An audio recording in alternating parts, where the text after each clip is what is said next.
Alrighty folks, let's talk about this contraption that I built. Pretty much all on a maple miter box jig that I picked up at a thrift store. Here we got everybody's used to the Harbor Freight tabletop saw, half-inch piece of PVC pipe, and it's all connected to my shop vac here. Shop vac comes around, I got it below me here, and that's what pulls the case heads and all the flying little pieces of metal. Alright, let's see how it works. Proof of concept here. The whole thing's based on the Zep reloading jig you see to the left there. And I got that from Full Lead Taco.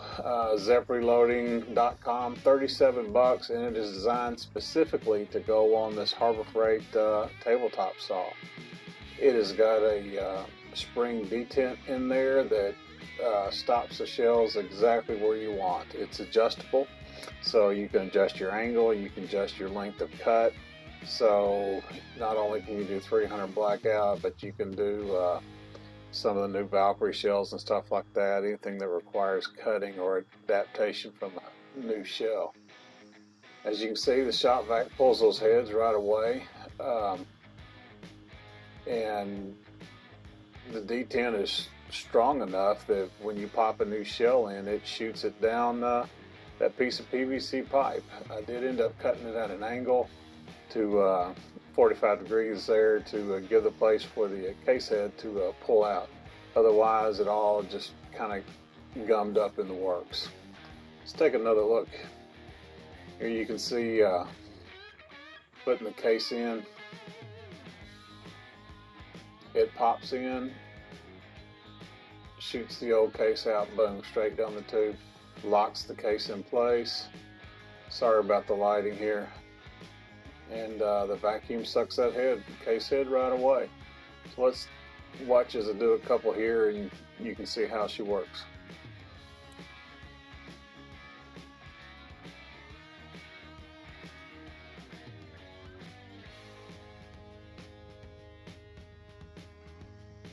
Now with the shop vac connection, it did a pretty good job of catching the shavings, the real fine shavings that the saw leaves, but I wasn't quite happy. I wasn't getting the results that I wanted, so here's my next step. Good old-fashioned chunky soup can, cut it down and started bending it, and basically gonna make a cover for this thing. So got a set of channel locks. Let's speed things up and watch what we're doing.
Now that I got that bent into place, picked up this piece of Lexan.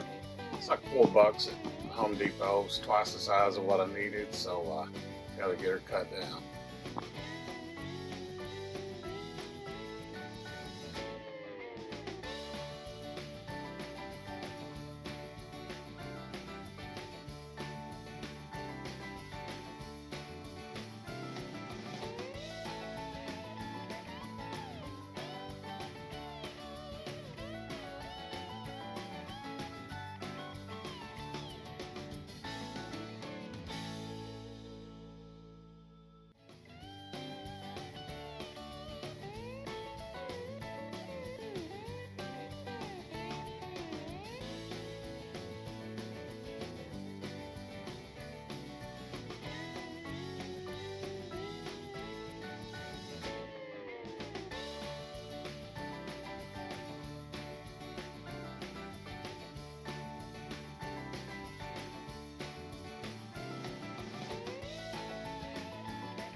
Now to get this Lexan to form right, you want your oven to 400 degrees.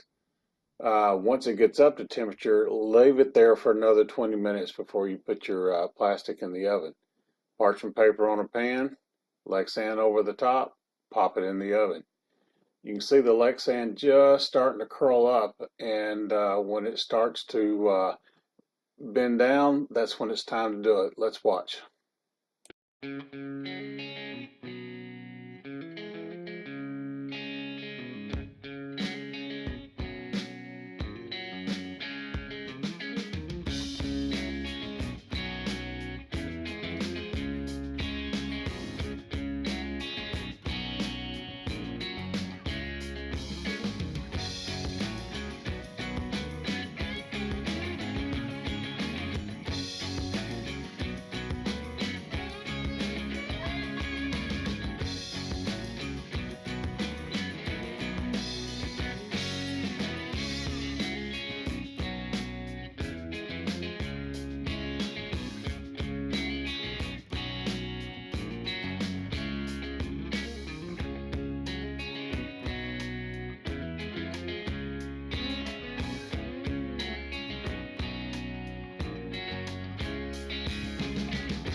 At the time I put this together with Velcro in case I needed to make any adjustments.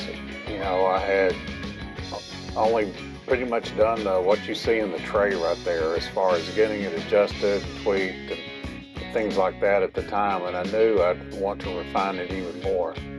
So let's kind of fire it up and see how things go.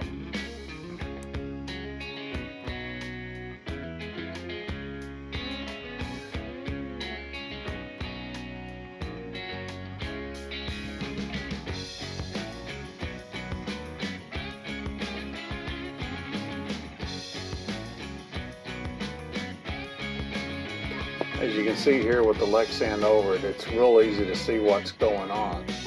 And what it also does when the blade is down and the vacuum's running, it creates a wind tunnel right there. And I'd say it's catching 98% of the shavings. It's not perfect, but it's a whole lot better than it was. Let's see how she works.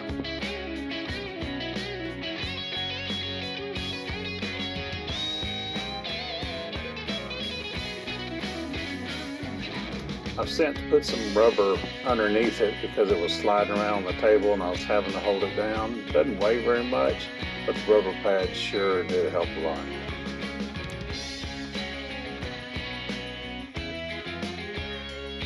Let's see how long it takes me to do my first 100 cartridges.